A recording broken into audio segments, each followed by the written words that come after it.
யாத்திராகமம் 8ஆம் அதிகாரம். அப்பொழுது கர்த்தர் மோசேயை நோக்கி, நீ பார்வோனிடத்தில் போய் எனக்கு ஆராதனை செய்ய என் ஜனங்களை அனுப்பிவிடு. நீ அவர்களை அனுப்பிவிட மாட்டேன் என்பாயாகில் உன் எல்லை அடங்களையும் தவளைகளால் வாதிப்பேன். நதி தவளைகளை திரளாய் பிறப்பிக்கும்.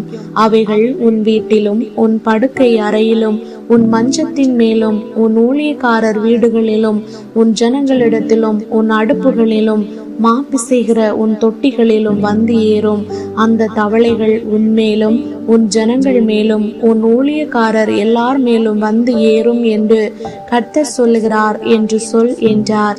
மேலும் கர்த்தர் மோசேயினிடத்தில், நீ ஆரோனை நோக்கி, நீ உன் கையில் இருக்கிற கோலை நதிகள் மேலும் வாய்க்கால்கள் மேலும் குளங்கள் மேலும் நீட்டி எகிப்து தேசத்தின் மேல் தவளைகளை வரும்படி செய் என்று சொல் என்றார். அப்படியே ஆரோன் தன் கையை எகிப்திலுள்ள தண்ணீர்கள் மேல் நீட்டினான்.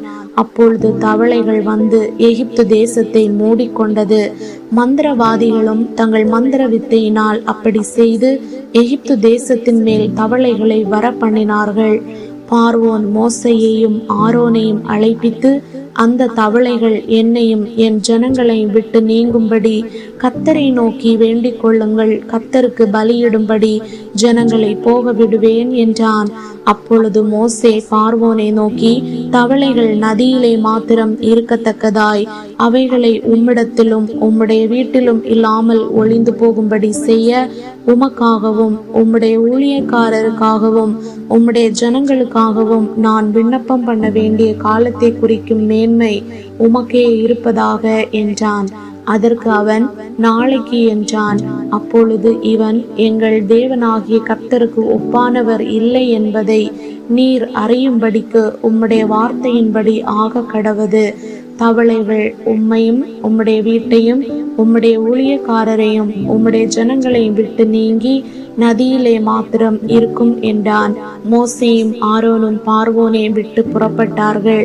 பார்வோனுக்கு விரோதமாக வர பண்ணின தவளைகள் நிமித்தம் மோசே கர்த்தரை நோக்கி கூப்பிட்டான்.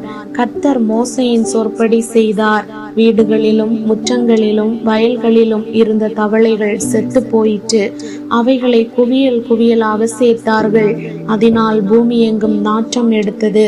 லகு உண்டாயிற்றென்று பார்வோன் கண்டபோதோ தன் இருதயத்தை கடினப்படுத்தி அவர்களுக்கு செவி கொடாமற் போனான். கர்த்தர் சொல்லியிருந்தபடி ஆயிற்று. அப்பொழுது கர்த்தர் மோசேயினிடத்தில், நீ ஆரோனை நோக்கி உன் கோலை நீட்டி பூமியின் புழுதியின் மேல் அடி. அப்பொழுது அது எகிப்து தேசம் எங்கும் பேன்களாய் போம் என்று சொல் என்றார். அப்படியே செய்தார்கள். ஆரோன் தன் கையில் இருந்த தன் கோலை நீட்டி பூமியின் புழுதியின் மேல் அடித்தான். அப்பொழுது அது மனிதர் மேலும் மிருக ஜீவன்கள் மேலும் பேன்களாய் எகிப்து தேசம் எங்கும் பூமியின் புழுதியெல்லாம் பேன்களாயிற்று. மந்திரவாதிகளும் தங்கள் மந்திர வித்தையினால் பேன்களை பிறப்பிக்கும்படி பிரயத்தனம் செய்தார்கள். செய்தும் அவர்களால் கூடாமற் போயிற்று. பேன்கள் மனிதர் மேலும் மிருக ஜீவன்கள் மேலும் இருந்தது.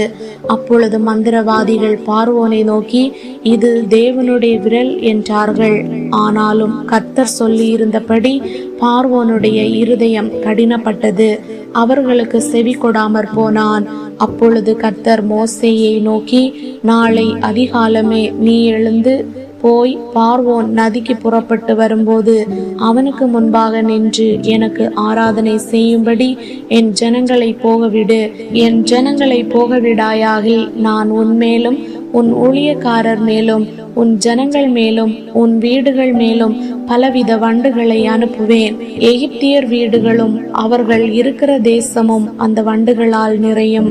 பூமியின் நடுவில் நானே கர்த்தர் என்பதை நீ அறியும்படி என் ஜனங்கள் இருக்கிற கோசேன் நாட்டில் அந்நாளிலே வண்டுகள் வராதபடிக்கு அந்த நாட்டை விசேஷப்படுத்தி என் ஜனங்களுக்கும் உன் ஜனங்களுக்கும் வித்தியாசம் உண்டாகும்படி செய்வேன்.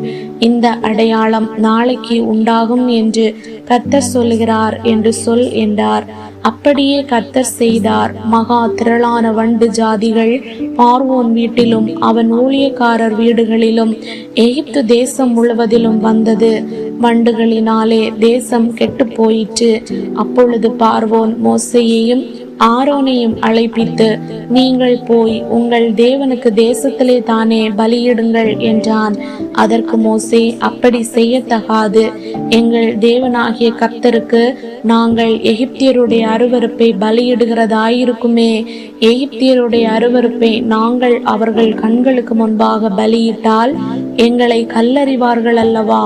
நாங்கள் வனாந்தரத்தில் 3 நாள் பிரயாணம் போய் எங்கள் தேவனாகிய கர்த்தர் எங்களுக்கு விதிக்கிறபடியே அவருக்கு பலியிடுவோம் என்றான்.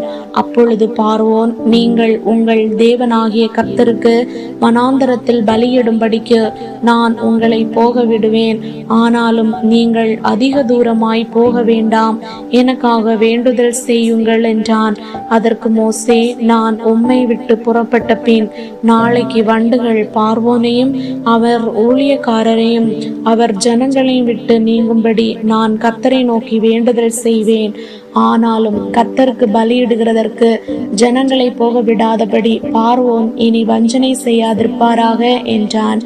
மோசே பார்வோனை விட்டு புறப்பட்டு போய் கர்த்தரை நோக்கி வேண்டுதல் செய்தான். அப்பொழுது கர்த்தர் மோசேயின் சொற்படி வண்டு ஜாதிகள் பார்வோனையும் அவன் ஊழியக்காரரையும் அவன் ஜனங்களையும் விட்டு நீங்கும்படி செய்தார். ஒன்றாகிலும் மீந்திருக்கவில்லை. பார்வோனோ இந்த முறையும் தன் இருதயத்தை கடினப்படுத்தி ஜனங்களை போக விடாதிருந்தான்.